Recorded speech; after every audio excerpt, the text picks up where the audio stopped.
You've seen that analogy or that story about the buffalo. The buffalo doesn't turn away from the storm. He turns into the storm and powers through it. Days of Thunder, since we're old guys that still rock. Right. Days of Thunder movie. The crew chief tells him, whenever you see smoke, just pick a line, go high, pick a line, and drive right through. And don't let up.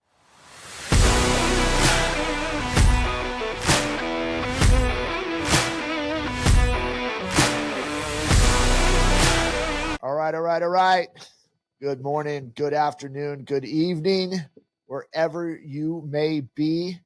This is your first time here. This is Old Guys Still Rock, one of the best podcasts, especially if you've been the first time that you've ever been here. This will probably be the best podcast you've ever heard before. And why? Because we're just cool guys and we're old guys and we have great wisdom and we can't wait to share it with you. So it's a little ad lib that I normally say. But anyway, I'm Blair Armstrong of Team Armstrong, Coldwell Banker, located in the beautiful, beautiful Coachella Valley. Don't know where the Coachella Valley is. Just think of Palm Springs, Palm Desert, La Quinta, home of the Coachella Music Festival, which starts this weekend. And lo and behold, it's going to be 100 degrees already. So, Jeez. woo-wee. Always the first weekend of Coachella. It's hot. I always say that I jokingly say this, but this is when the devil breathes his breath and he brings it hot air. So on my left, possibly your right, depending on how this gets edited, is a good friend and co-host of the show, Brent Wright of Brent Wright Incorporated, a man with many, many different hats, from payroll companies to body shops to detail shops. His wife and him just opened up a wellness center almost 2 years ago. And there's so many more things that he's involved with, but really what he's really coming into his own right now is basically business coaching and personal coaching. So if you're stuck in a rut and you're looking for somebody like, hey, I need some help with my business has gotten here, I needed to get to here, definitely go back and reach out to this guy. If you want to check us out, you can go check out 96 other episodes. We're 97 or 98 today. 97, I believe. Yeah. 97 today. So we have 96 other episodes that you can really check this out. Listen to Brent's business accoutrement and see if he's going to be a fit for you. And as always, I said the last couple of weeks, if you don't like him, you can always talk to me. Vice versa. If you don't like me, you can talk to him. So what's going on, my dude? How are you? You are doing some really cool daddy things, but doing business on the side. Where are you today? Yeah, so I've gone mobile this week. I am at a outdoor school for my daughter's school, which is ultimately a church camp normally. And there's some churchy things that are going on here, so it's been cool to be part of. Yeah. Pretty jazzed. And which kind of takes us into, and I'm on Starlink, so if this is a little bit glitchy, just know it's not technical difficulties, it's being off grid. So well, we want to thank Elon Musk for something, right? Let's go ahead and stir the pot. Popular opinion right now, but there you go. I mean, he was cool about 7 months ago, but somehow, somewhere, he's a devil for finding all the money. But yeah. That's a little stir the pot there, just having a little bit of fun. Take a deep breath, everybody. It's going to be okay. Everyone is just like so angry right now. But anyway, what we're talking about today is kind of what, here we are at 97 episodes.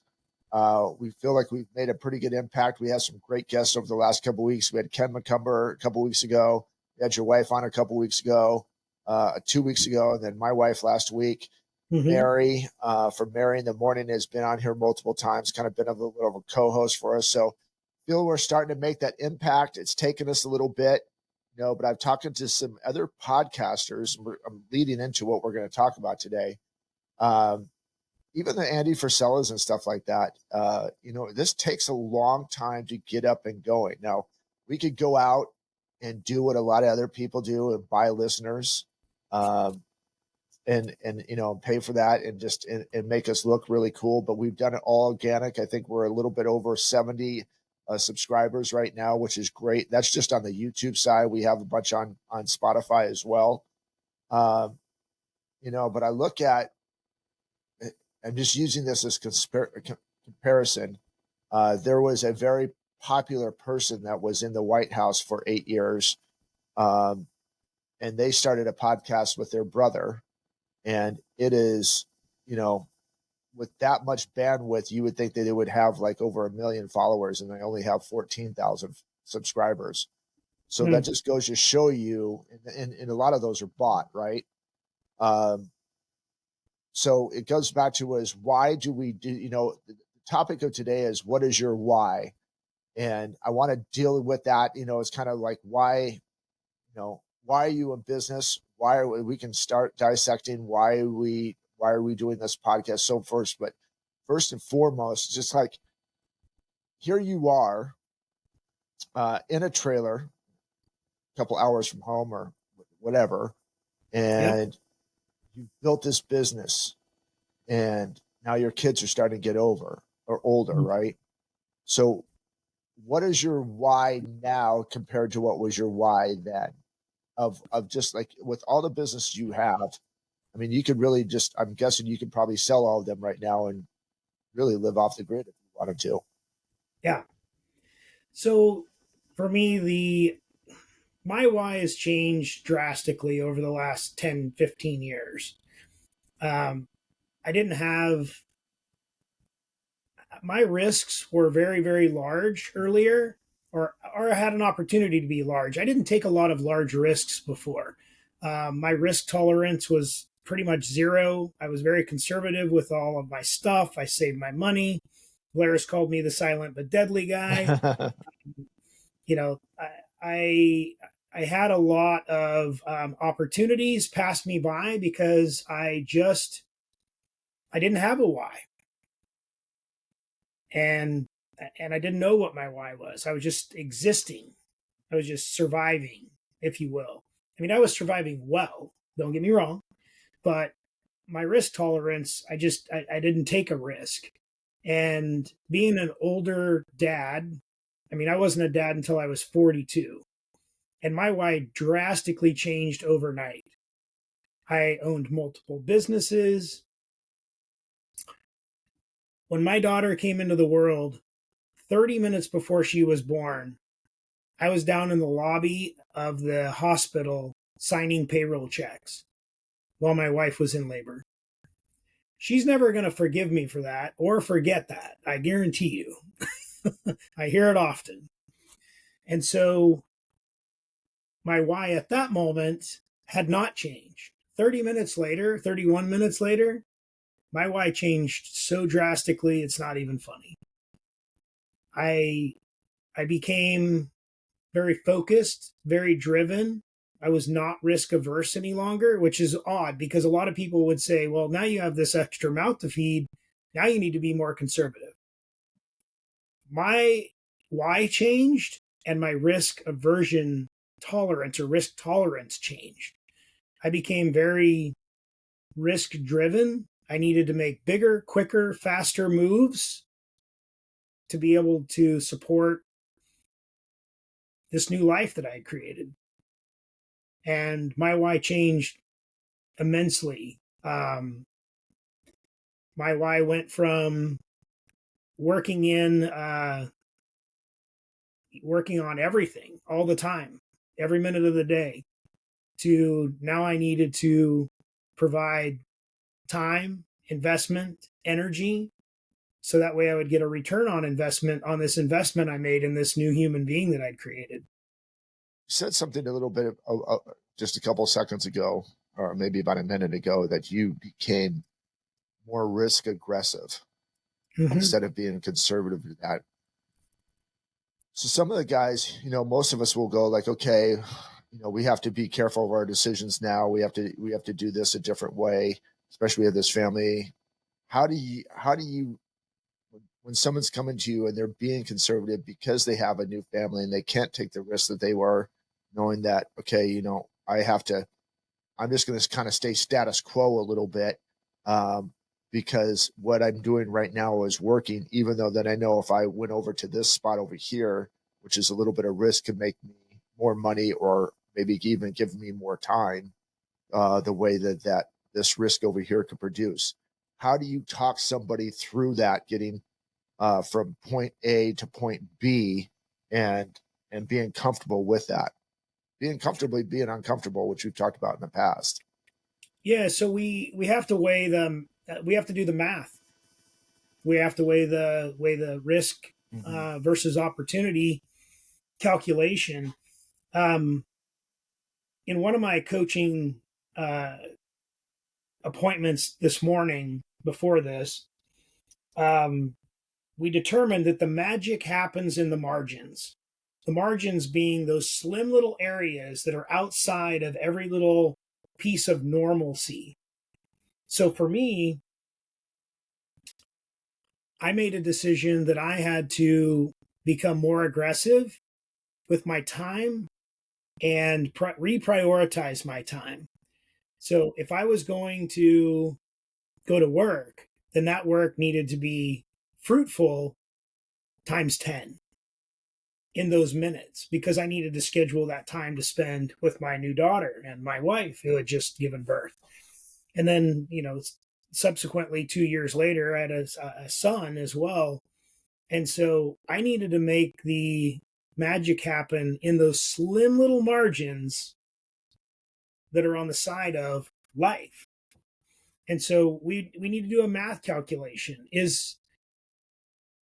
And I don't want to say that you should become a risk taker when you have more Right. responsibilities. What I'm saying is that do you want to be do you want your kids to look at you and say, he hung it all out there and he made it happen? Or he hung it all out there and he failed a couple of times and then made it happen? Or do you want your kids to say, my dad played it safe all of his life, and so I'm going to play it safe all my life, and I'm not going to follow my dreams, and I'm not going to follow my desires, and I'm not going to be all I can be? When you say that, I hear an old school mentality to a new school mentality. Because a lot of us raised by baby boom parents and stuff like that who are listening to this, or kind of coming into there, was always, stay in the safe side, stay in your lane. Mm-hmm. Um, you know, don't risk a lot of stuff. If you have something good, just stay with it and deal with the cards that you are dealt with, instead That's of where taking that dreams go extra. to. That's where Right. dreams go to die, right? Right. So And I'll now tell we're, you this. go ahead. Go I ahead. was going to say. So I'll tell you this. I asked my kids. So we live in a house that was built in 1971, and I've been trying to remove 1971 from it for the last 5 or 6 years. And ironically, 1971 is coming back, and now it's cool. I got it all ripped up. But we Right. call it the land of 1,000 projects. Um, and it takes a lot of time. Every Saturday and Sunday, when I'm not at the wellness center fixing stuff, I'm at clients. We're doing jujitsu, we're doing bow and arrows or BB guns or slingshots or going to our coast house or going to church or any of those things. Every waking moment is spent trying to execute and move the needle in the land of 1,000 projects. And I asked my kids, I said, would you guys rather I sell everything and we move to town where we have no land and we live next door to somebody in a brand new, beautiful house, and you have access to me essentially 24/7? Or would you rather I keep rebuilding this house? We have time and make time to do certain things that you guys want to do, and we prioritize our time differently, exactly opposite of what I just previously said. And I'm summarizing because this is a longer conversation with an 8-year-old and Sure. 10-year-old, right? Right. So, and very quickly, it took a moment just a moment. But very quickly, they said, I'd rather live the life we have today than that life that you just described. And I asked them why. And they said, watching you build something. Now, remember, I'm paraphrasing because we have an 8 and 10-year-old. But Right. watching you build something is more important than us living next door to somebody in town and not having any land and not having the ability to I mean, one thing that's important to my son, he's 8. He goes outside, he can go outside and go take a leak. And he loves that. He thinks that's just the neatest thing ever. And you can't do that in town, right? No, no. And Child so for Protective him, Services coming over. out of the mouth of babes, right? Right. So that's, one of the little things that was important Yeah. to him. But they both equally agreed that the life that we live currently is better than the life projected and having them have 24/7 access to me. Mhm. Now, I'm living that right now because my daughter is at church camp and I'm staying here to make sure that she's safe, cared for, knows that I'm here for her at a moment's notice. And I've spent all week being here. But I asked her, I said, do you want me to participate and be a chaperone? Or do you want me to just be here when you need me? She says, I just want you to be here when I need you. And so I haven't really interacted with her, but yet I'm 20 feet away from where she is most of the day, and she knows I'm here supporting her. But yet I'm not hovering. Because I asked her, I said, do you want me to be around? She goes, I don't want you to hover, Dad. That's amazing. It's kind of cool though, right? I mean, and not a lot of people get the opportunity to do what you're doing right now. And I'm sure a lot of people would if they could. But then we go again. What is your why? What are Right. you really working for? How do you accommodate those stuff? Do I go? Like I said, my kids are traveling a lot, or my in basketball, or they're in camps, or whatever. Um, have I taken those risks to allow me to have time to go in a trailer with? I'm just using this as a scenario with this Starlink. I can work from wherever. I mean, we can. Technology has allowed us to do that for the most part. Eventually, you couldn't do that for all your life, but um, now we have this time to it. How do I build or make changes in my why to accept adversity that's going to get me into a better spot that allows me to do things like be at church camp or outdoor school with my daughter or son for a week and still get everything that I need to accomplish to put food on the table. That's a big that's a big why, right? That's a big Mm-hmm. why to try to decipher all that. And it just doesn't happen overnight. Well, we'll have some people on here. Well, that sounds really cool. And yeah, and then um, he's just one of the lucky ones that do that. But you've taken that, as you said at the beginning of your spot, that like your why was over here at one point, and now your why is here. And if you read what your why was 20 years ago to what your why is today, it would be vastly different. Yeah. Um, even if you and April didn't have kids, your why would be drastically different, right? Yep. And I would tell you that luck happens at the end of hard work. Right. So am I lucky? Yeah. But I did the work to create the luck. And you say trailer, just to clarify, folks, I'm sitting inside of a 43-foot fifth wheel triple slide. It's bigger than some people's apartments, Yeah. right? So, Yeah. this isn't me making a huge sacrifice. Although it does feel like a sacrifice because I It's just, spend most of my time at the office, right? yeah. So, But it's a sacrifice. You had to sacrifice some things to be able to afford a 43-foot trailer with a triple slide and do yeah, all those things and have have the truck that can pull that and all the bells and whistles that go with that. There's not just I just don't have that. There's sacrifices that come along with the why. yeah, Okay, this is my why. These are the sacrifices I have to make to get to there and do that stuff. So yes, you put in time, but also, we've talked about this over the last couple of weeks. God has given us all special gifts and talents, and But faith without works is dead, right? I can't just Yeah. like, oh, I hope to God I get this. And well, God will provide. Well, if you're not working, then he's not going to provide. Um, just like any other job, he's the ultimate boss. And if he sees you doing hard work, he will make sure that things are on your table. It may not happen right away. Yeah. You didn't have a, did you say 43 foot or 53 foot? It has to be 43 foot. 43. Yeah. 43. Yeah. Because you can't get much bigger than that, than 45 feet. But anyway, that's a side tangent. 20 something years ago, maybe 25 years ago, you didn't have two nickels to put together to get that trailer. Yeah. I Right. was living on the street in the back of my truck. Yeah.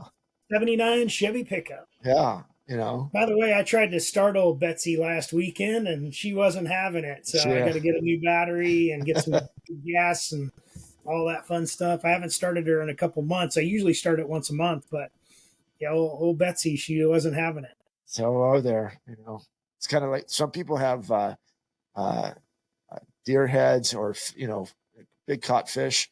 You're going to have a big truck over the top of your desk, right? So you got to have the front grill on there.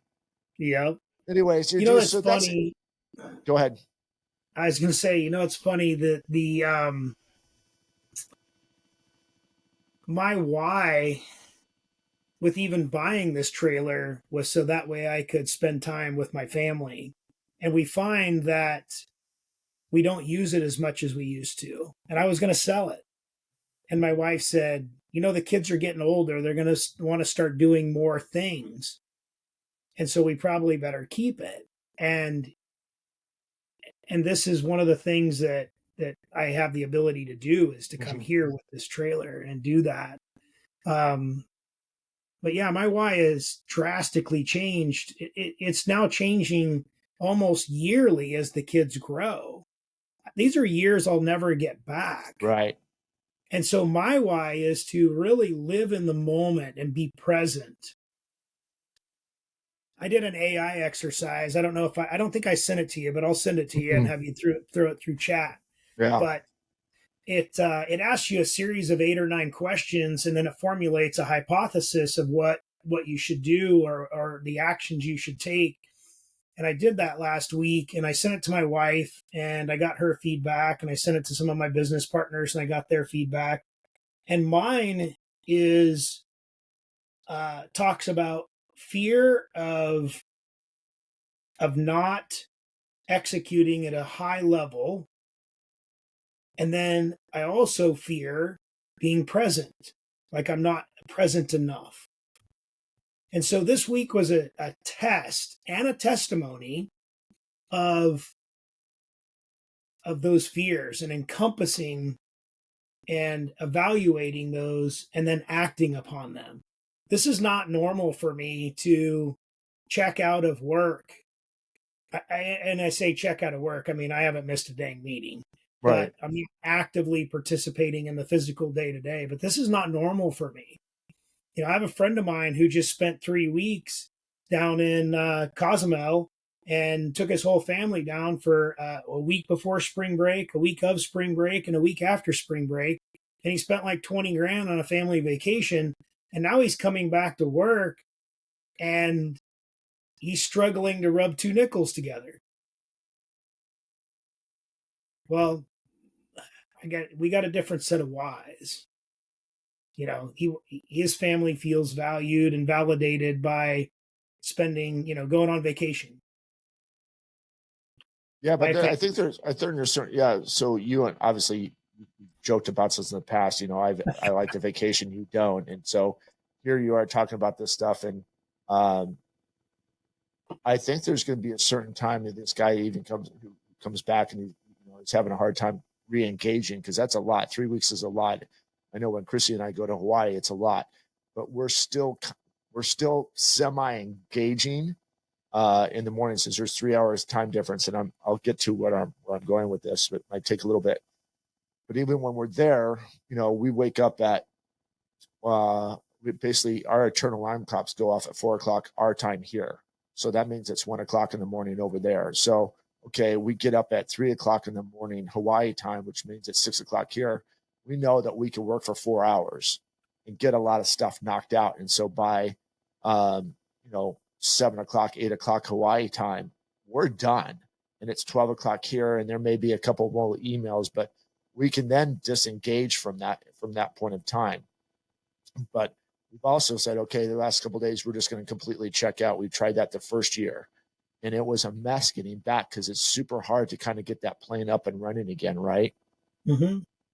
But then you go back to like, okay, so that's a trick. So if you guys go on vacation, wake up earlier in the morning wherever you are. Or if you're in the East Coast, obviously you could wake up the same time and whatever. But the point I'm trying to make is, so this guy goes on vacation for a little bit. He satisfies his why, being with his family. Great, not taken away from that. But I'm guessing there was a point in time, probably 3 or 4 days in, when that guy started to stir a little bit crazy, knowing that issues going sideways or whatever. And the whole time he's probably had to spend that much time away. I'm just making a scenario of this, and I may completely off base, but um, you're not around enough. You don't engage us enough. When you're here, you're not present. So this guy is trying to like do all of this and pack it in 3 weeks, which you have done a really good job to adjust that. Like, okay, I might not take a 3 week vacation, but I might take 2 or 3 days and completely engage because I know that in a day and a half, I'll be back into my routine again and I'm not really missing a beat. So that's, do you understand where I'm going with this? It's like, Yeah.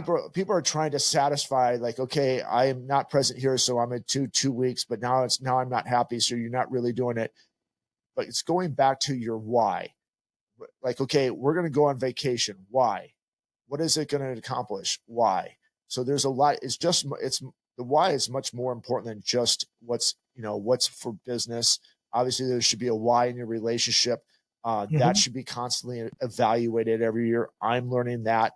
I got hills and valleys of the way that I respond to Chrissy, and there's certain times like, okay, I have to go back and has my why changed on here? How do I need to adjust my why? Not just with that relationship, but with other relationships, the people I'm around with. Why am I with these people? Are they producing fruit? Are they bogging me down? So this why is a laundry list of stuff that should be constantly evaluation. And I know that I'm on a tangent here, and I'm even thinking about going. One thing that I've got away from was from doing like a 10-minute, visualization meditation. And, for, you don't know, but when we're pursuing this goal of 25 million in 2025 of sold real estate, I can't just focus on the 25. What is my why? What do I want to accomplish when we Mm-hmm. get 25 million? What does it look like? Don't focus on the vacation, the relationship, the business, whatever that why is going to be that you're deciphering right now. Is what are you going to get out? What are you going to get out of it, and what is it going to do for other people? And that should be your why. Is that what you concentrate when you're asking your whys? Yeah. So for me, I'm an active participant in my whys every day. It's a living, breathing document, if you will, when I write these things down. They change literally drastically daily. Um, but the big focus of my whys doesn't change.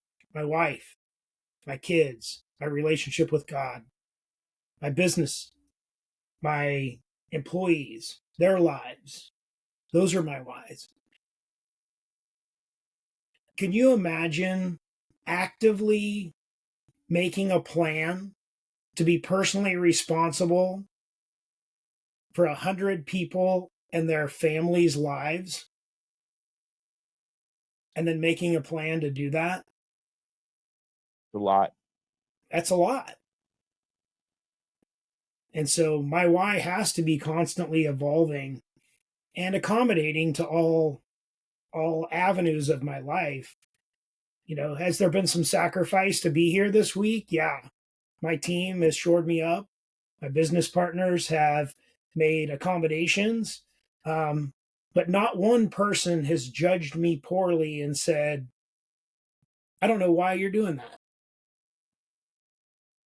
All of them, in fact, the resounding response has been, even from my coaching clients this morning, thank you for being a good dad. And I said, well, what does that mean?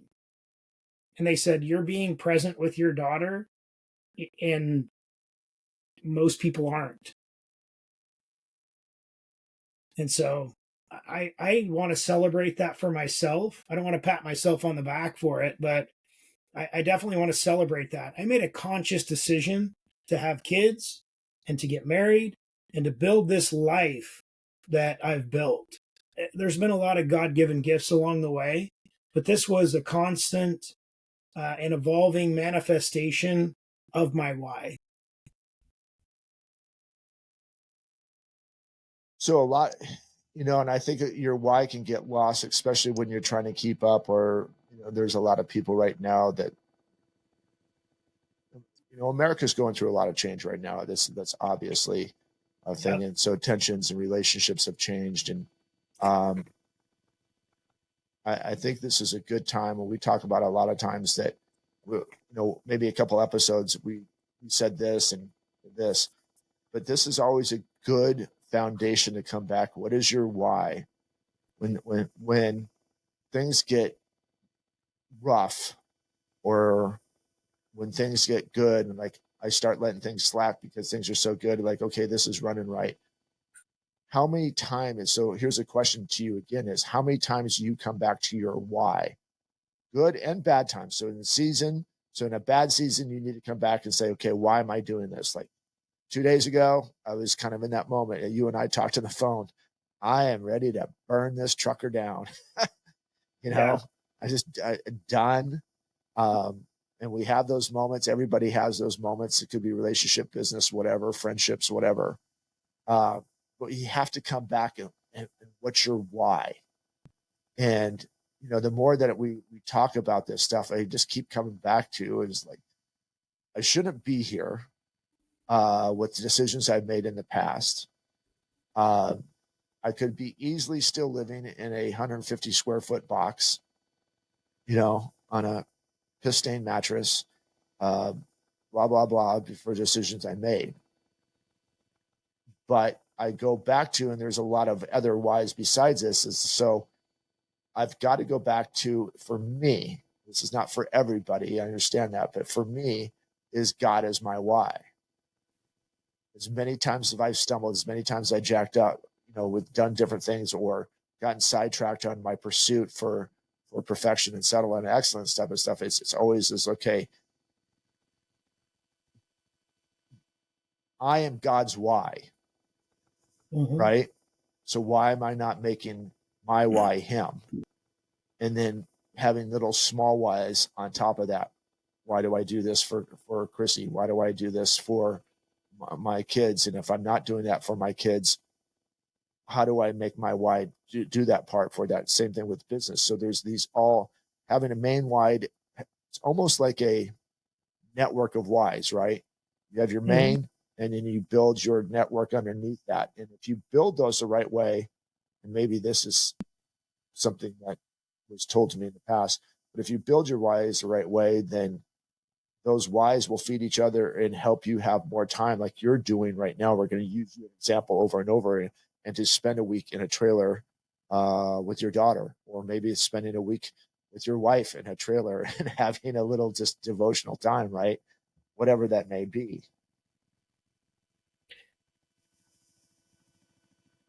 So that's where I'm at with all this. And I know that was kind of a rambling, but these conversations get up to us having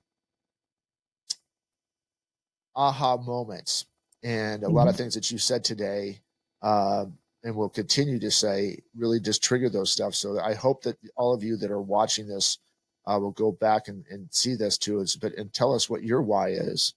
So, I look back at your daughter's why.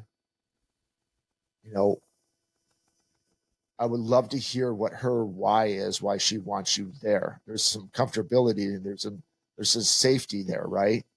Yeah. But there's also some empowerment knowing that, yeah, he's there, but I can still do this. Mm-hmm. It's just, it's incredible once you start peeling back the word why. Should be an acronym for that somehow. You need to build an acronym for why. I'm certain there is one. Yeah. I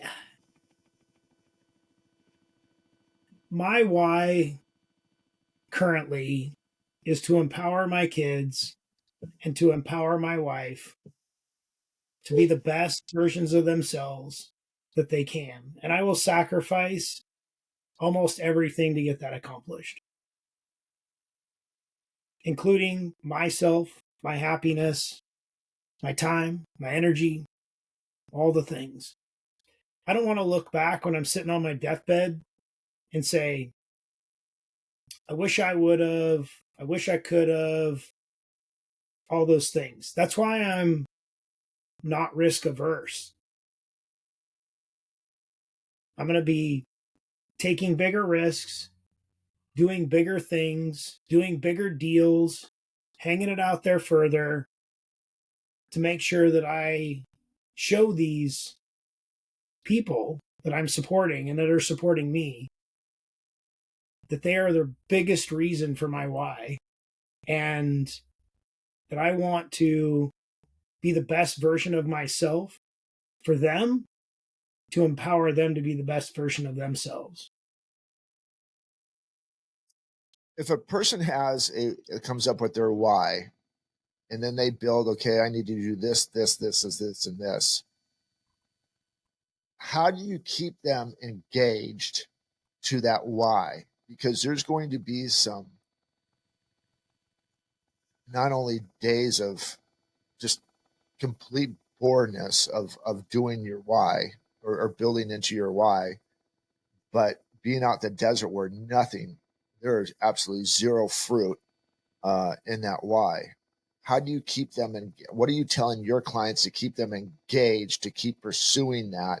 Or when do you tell them, like, you need to go back and reevaluate, either stay with it for the long term or reevaluate your why and make adjustments? How are you coaching them on that to keep pursuing, or to disengage and then rebuild the why? Well, first off, as soon as you rip a hole in the universe Mm-hmm. and define your why, Mm-hmm. then the storm comes. Mm-hmm.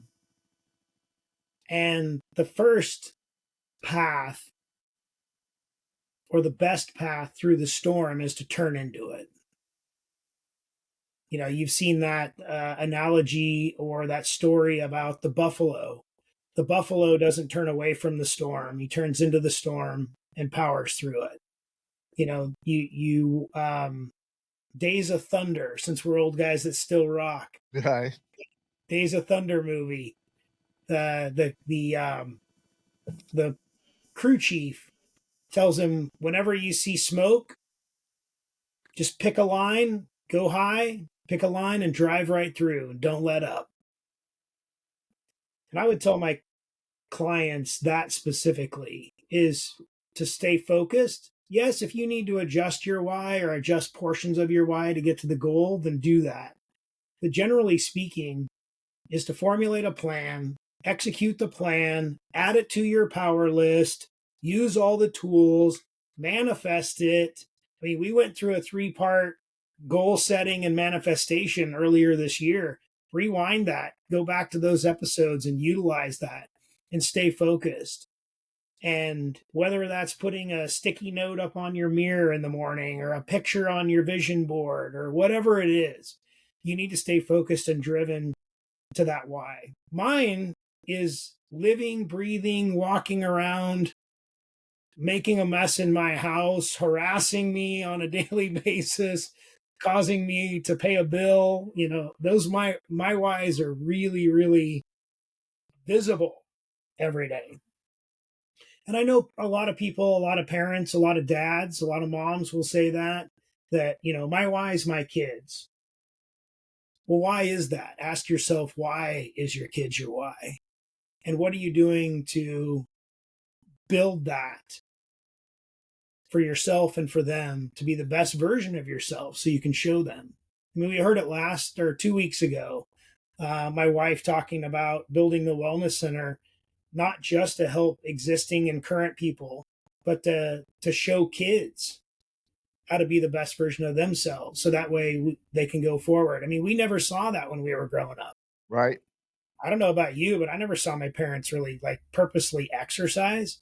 My mom had a job where she taught gymnastics and did aerobics and things like that, but that was her job. It wasn't like she exercised after she did her job. Now, granted, her job was exercising, but it wasn't, a purposeful scenario.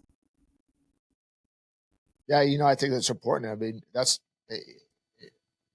not touting our 96 other episodes on there, is that there's a lot of stuff in there, and so we may have repeated ourselves a couple times in a couple different episodes to the point, but it's constantly what we want to accomplish out of this is constantly laying seeds for you, and then hopefully not everyone's going to pick up a different seed, or a different seed is going to be planted in their garden, being themselves, and really just start to sprout. I've been looking for this fertilizer. I've been looking for this seed. I've been looking for this water to help me get past point A and point B. And so when we're explaining these things to you, it's stuff that Brent's gone through, it's stuff that I've gone through, it's stuff that other people gone through. Chrissy had some great stuff last week. As I said, April a couple weeks ago, McCumber about 3 weeks ago.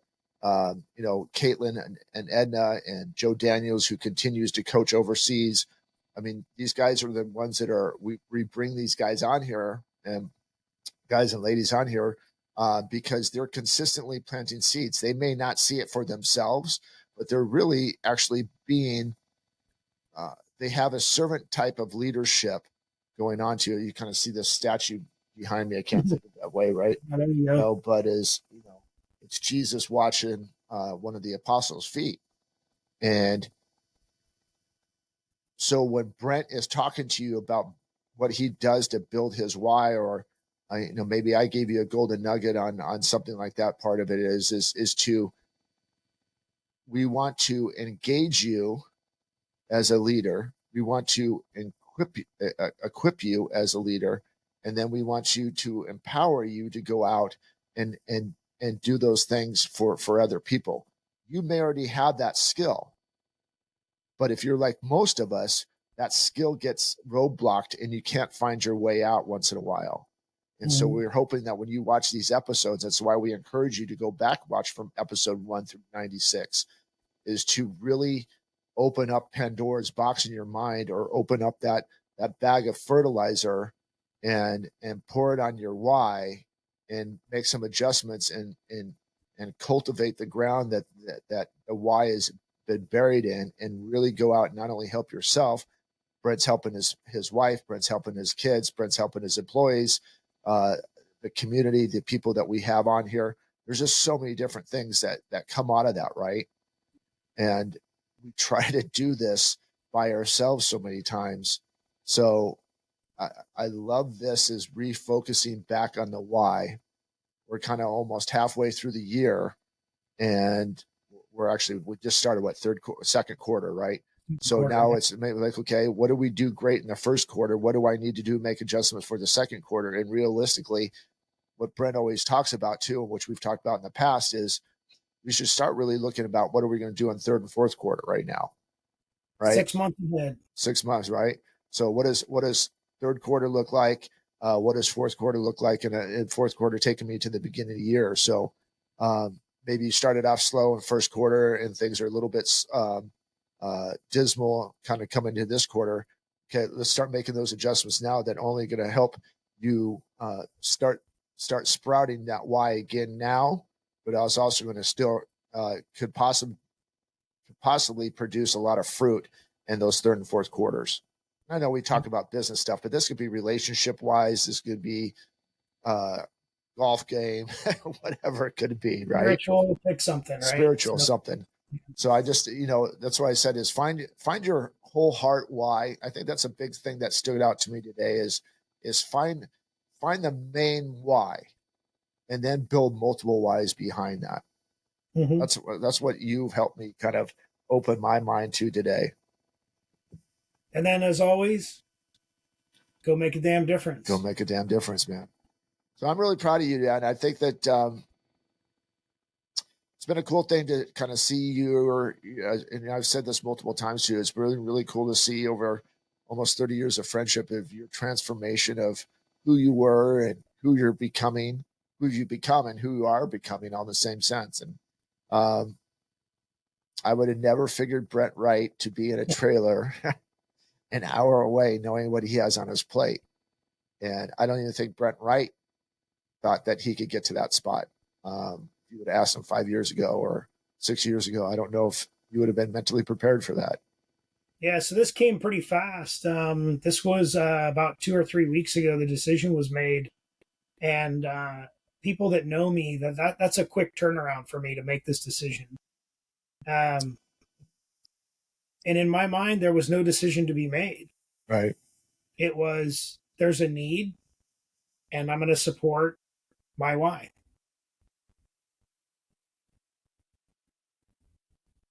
It's really good, man. Really good. All right, guys. So what we need for you, what our why is, we want to continue growing this show. Mm-hmm. As I said to you, what we said in the beginning of this thing is we are not paying for subscribers. We're not paying for followers. So, and I know a lot of you guys out there, we had some great comments last week. We had some great comments really the last couple of weeks. Keep them coming. It's awesome. But really, we would love if you keep your comments on YouTube and Spotify. It really kind of helps the algorithm to grow out and go out there. Share the show. That's another big thing too. Just share it. And if you haven't done so yet, and we do share it, please encourage your people that you do is to subscribe and subscribe to the channel and then hit the notification bell. So when new episodes come out, we don't have to continually ask for this. But it's important for not only us, we're not making any money off this, by the way. We're one of those podcasts that's not making any money. For whatever money goes into it, it comes out of Brent and I's pocket. So that's why we need your help. So yeah, we could go spend a bunch of money, $1,000 here and there, 4,000, buy a bunch of subscribers and do well and it's whatever. Just haven't got to that point yet. So anyway, any final thoughts for you besides go make a damn difference?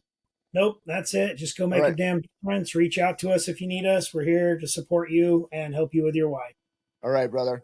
Until we talk to each other next week, stay safe, but most of all, God bless. Have a great day, guys.